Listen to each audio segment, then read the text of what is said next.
Friends பார்த்தீங்களா, தண்ணி தொட்டிக்கு ஸ்லாபு போட்டிருக்கேன் மூடுறதுக்கு. அது அதை தூக்கிறதுக்கு இந்த கம்பி கை ஹேண்டில் கை விட்டு தூக்குற மாதிரி வச்சுருக்கேன். நம்ம கை விட்டு தூக்கினாலும் தூக்கலாம், அப்படி இல்லாட்டி ஒரு கம்பி அதில் கொடுத்து தூக்கினாலும் தூக்கலாம் இல்லையா. கொத்தனார்கிட்ட ஸ்லாபு போடலாம்ப்பான்னு சொன்னேன். அவர் என்ன சொன்னார், அதெல்லாம் எதுக்கு கஷ்டம், கடையில் விற்கிது, அதை போய் வாங்கிட்டு வந்துருங்கன்னாரு. அதனால் அது 610 ரூபா சொன்னாங்க. சரி எதுக்கு, வீட்டில் சிமெண்ட்டு கிடக்கு, ஒரு தட்டு தான் சிமெண்ட்டு, ஒன்றும் இல்லை, இது மேலே பப்பு குட்டி ஓடிடுவான்ட்டு காலடி குழஞ்சிடும்ட்டு 3-4 வச்சா ஓட மாட்டான். அதனால் ஒரு மூட்டாத சிமெண்ட்டு கிடக்கு, இதில் இந்த ஒரு தட்டு தான் சிமெண்ட் எடுத்தோம். முக்கால் தட்டு ஜல்லி, ஒரு தட்டு எம்சாண்டு, ஒரு தட்டில் 1.5 தட்டு. இதுக்கு எதுக்கு கடையில் வாங்கினோம்ட்டு நானே போட்டுட்டேன் ஃப்ரெண்ட்ஸ். நல்லா இருக்கா உங்கள் வீட்டு ஸ்லாப்? நல்லா இருக்கா? ஓட்டம் பார்க்க இதை பாருங்க. இந்த படி நேற்று கட்டினேன், தரை ஏற்கனவே போட்டேன். போன வாரம் இருக்காது, ஒரு 4 நாள் இருக்கும். அப்புறம் நேற்று இந்த ஃபினிஷிங் ஒர்க்கெல்லாம் முடிச்சுட்டேன். அது ஃபுல்லாக முடிஞ்சிச்சு.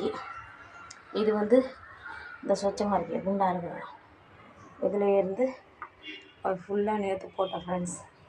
ஒரேடி செய்ய மாட்டேன், கொஞ்சம் கொஞ்சமாக செய்வேன் தரேன். ரெண்டாவது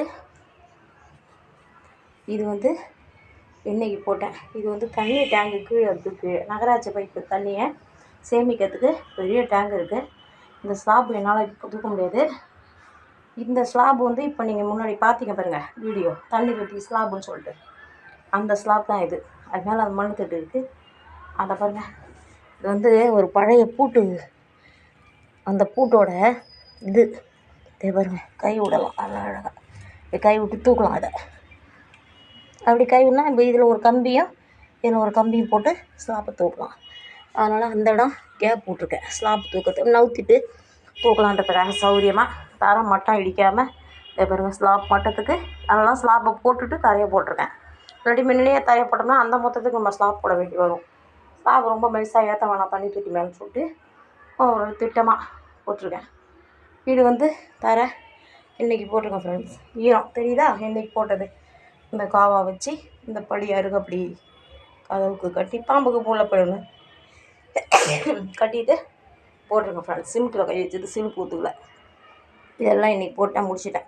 அந்த பைப்பை மட்டும் ஜாயின் கொடுத்து தூக்கணும். முன்ன தண்ணி தொட்டி மட்டத்துக்கு வச்சுருந்தேன், இப்போ தர ஒசந்து போச்சு, ஒரு 3 அங்குலம் ஒசந்து போச்சு. அதனால் தூக்கிட்டு அந்த பள்ளத்தையும் தூத்துருவேன். நல்லா இருக்கா என்னோடய ஒர்க்கு? சூப்பராக இருக்குது. காஞ்சதும் நல்லாயிருக்கும் ஃப்ரெண்ட்ஸ். இங்கே பாருங்கள், இதெல்லாம் அந்த மண்ணு கலரோட நடந்தாலும் கலராக இருக்குது. இதில் என்னென்னா அது இந்த ஒரே ஒரு இடம் ஒரு 2 குழம்பு கண்டி தண்ணி நிற்கிதுன்னு வச்சுக்கோங்களேன். ஏதோ இந்த இடம் அது மட்டும்தான். மற்றபடி சூப்பராக இருக்கா தர. தண்ணி வாட்டர் பூரா அந்த காவாய்க்கு போயிடும். இங்கே ஒன்றும் செய்ய போகிறதில்ல, இருந்தாலும் நடக்கிறதுக்கு தண்ணி தொட்டி மேலே சேஃப்டியாக இருக்கணும், பூச்சி போட்டு அண்டக்கூடாது, நடக்கிறதுக்கு நல்லாயிருக்கும். இதில் ஒரு வழக்கதவு போட்டு குரங்கு வர பாருங்க. இதில் புதினா செடி நட்டு வச்சுருந்தேன், நட்டு நல்லா தொழுத்து உள்ள உயரம் வந்துருந்துச்சு. குரங்கு உட்காந்து எல்லாத்தையும் பிடிங்கி விட்டுருச்சு. என்ன செய்யறது, அதனால் வழக்கதவு போடலான்ட்டு இருக்கேன். இந்த வழக்கதவு போட்டால் தான், இது கிச்சன் கதவு, இந்த வழக்கதவு போட்டால் தான் நம்ம ஃப்ரீயாக திறந்து வச்சுக்கிட்டு நம்ம சமையல்லாம் பண்ணலாம். இல்லாட்டி சமைக்க முடியாது. இங்கே பாருங்கள், இப்போ இது கிச்சனுக்குள்ளார வந்துட்டேன். இங்கே வந்து தரை போட்டோம்னா இது ஒரு செங்கல் ஏறிடுமா, அப்போ சரியாக இருக்கும். கேஸ் கட்டை சமைச்சிக்கிட்டே தோட்டத்தை பார்த்துக்கலாம், சமைச்சிக்கிட்டே அப்படின்னு சொல்லிட்டு இது மாதிரி பண்ணியிருக்கேன் ஃப்ரெண்ட்ஸ். நல்லா இருக்கா?